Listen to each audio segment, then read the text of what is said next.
అందరూ నమస్కారం. నాకు బాగా తెలిసిన మన సబ్స్క్రైబర్ పెద్దవాళ్ళు మెసేజ్ పెట్టారు. శివగారు, మోనాలిసాది ఆ ఫర్మాన్ ఖాన్ పెళ్ళైంది కదా, ఆ పెళ్ళి చల్లదండి అన్నారు. అదేంటి?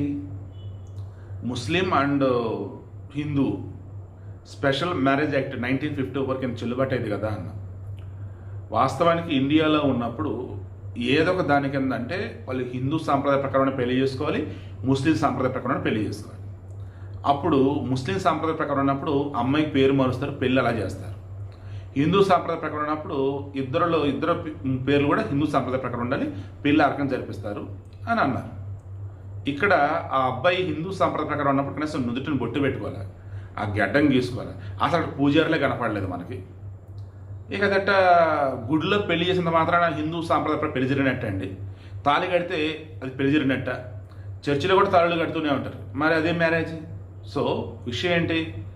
ఆ పెళ్లి చల్లదన్నట్టు ఏమన్నారు. సరే నేను క్రాస్ చెక్ చేస్తానని చెప్పేసి ఒక లాయర్ని అడిగాను. ఆయన ఏమన్నారంటే, సార్ శివగారు, స్పెషల్ మ్యారేజ్ యాక్ట్ అని చెప్పేసి 1954 ఒకటి ఉంది కదా, దాని ప్రకారం ఏంటంటే ఇతర మతస్థుల వాళ్ళు ఎవరైనా సరే పెళ్లి చేసుకోవచ్చు. అయితే ఇక్కడ అబ్బాయికి 21 ఉండాలి, అమ్మాయికి 10 సంవత్సరాలు నిండి ఉండాలి. ఇద్దరికి రక్త సంబంధికులు అయ్యి ఉండకూడదు. అండ్ ఇద్దరికి వరసల పరంగా అన్నప్పుడు సొసైటీలో తేడాగా ఉండే విధంగా ఉండకూడదు. అంటే అన్న చెల్లెళ్ళు, అక్క తమ్ముళ్ళు లైక్ ఇలా ఉండకూడదు.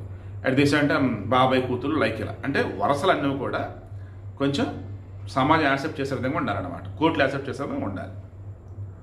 సో అలా ఉన్నప్పుడు ఇక చేసేసుకోవచ్చు. అతనికి 21 నిండే, ఏమో 18 నిండింది.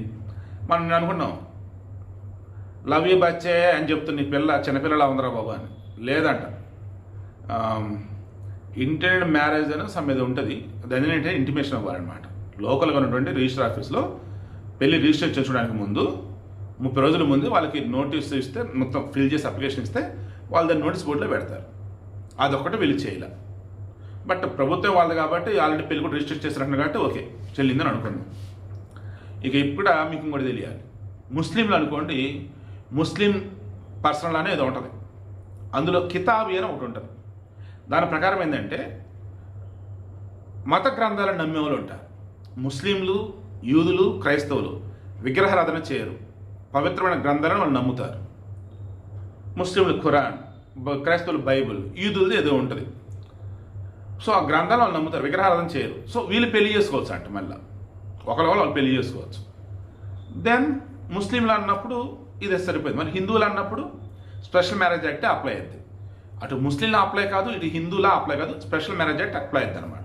కోర్టుల్లోకి వెళ్ళినప్పుడు కూడా దాని ప్రకారం పోవాలి. ఇక ఇప్పుడు ఈ అమ్మాయి పరిస్థితి ఆ స్పెషల్ మ్యారేజ్ యాక్ట్ అన్నట్టు. ఎందుకు? అతను హిందూ మతంలోకి రాలా, పేరు మార్చుకోలే, గడ్డం గీల, బొట్టు పెట్టల, అసలు పూజారులే లేరు. గవర్నమెంట్ కేర్ అది కాబట్టి ఆ దిక్కుమల్లో వెళ్ళేసి హడావుడి చేశారు, పెళ్లి జరిపించారు.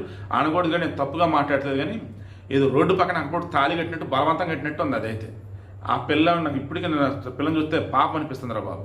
లవ్ యూ బచ్చే అంటే ఇది ఒక విన్నానయ్యా, చూశాను.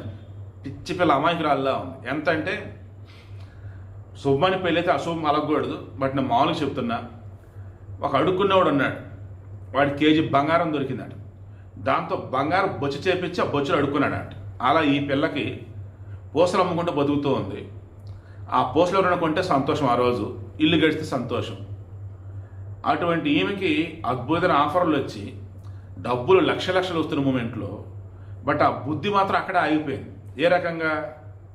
నన్ను అంటూ చూసుకున్నాడు వస్తే చాలు, ఇవన్నీ నాకు వద్దు. అదే చెప్పింది ఆ అమ్మాయి, నాకు ప్రేమ కావాలి, ఫర్మాన్ ఖాన్తో జీవితం కావాలి, ఈ సినిమాలు, ఈ కెరీర్ నాకు ఇవన్నీ వద్దు అని. అంటే తన మెంటాలిటీ ఎలా ఉందంటే ఆ పూసల మీద దగ్గర ఆగిపోయింది. నాకు ఆ పూట గడిస్తే చాలని వాళ్ళు ఎలా అనుకుంటారో, ఒక ఆడపిల్లకి నచ్చినట్టు భర్తకు వస్తే చాలని ఎలా అనుకునిద్దో అలాగే అనుకుంది ఇక్కడ. ఇంత దారుణం ఎందుకు వచ్చింది నాకు అర్థం కావట్లేదు. మరి చుట్టుపక్కల చెప్పాలంటే ఎవరూ చెప్పలే. ఆ ఫర్మాన్ ఖాన్ అయినా కానీ మరి ఈ అమ్మాయి జీవితాన్ని మరి ఎలా చేశాడంటే అర్థం కావట్లేదు. పెళ్ళి అయితే చెల్లుబాటు అయింది, రిజిస్ట్రేషన్ కూడా అయిపోయింది స్పెషల్ మ్యారేజ్ యాక్ట్ 1954 కింద. ఇక ముందు జీవితం ఎలా ఉండిద్ది ఏంటి అన్నప్పుడు ఈ పెళ్లి చేసిన వాళ్ళే సపోర్ట్ ఉంటారా? ఈ ఫర్మాన్ ఖాన్ నిజంగా మంచిగానే ఉంటాడా? ఆ గెడ్డం చూస్తుంటే ఆ ఫర్మాన్ ఖాన్ అమ్మా నాన్న కూడా ఎవరూ లేరు అక్కడ చూస్తుంటే, ఈ పిల్లని ఏం చేసినా నాకైతే భయం వేస్తా ఉంది. చాలామంది కామెంట్ పెడతారు మరలా పూసలు అమ్ముకునేదని. పోనీ అలా అమ్ముకోవడం మంచిదారా నాయన. పాపం ఈ మీద ఎవరైతే డిపెండ్ అయ్యి అంటే నమ్మకం పెట్టుకొని సినిమా కోసం అడ్వాన్స్లు ఇచ్చున్నారో వాళ్ళు అందరూ ఇప్పుడు అల్లలాడిపోతున్నారు, ఈ సినిమాలు నటించిద్దా నటించదా అని చెప్పేసి. బట్ పెళ్ళి అయితే చెల్లుతుంది. బట్ తర్వాత జీవితం ఎలా ఉండేది ఏంటనేది ఇక అల్లాదయ్య, ఆ ఈశ్వరుడి దయ.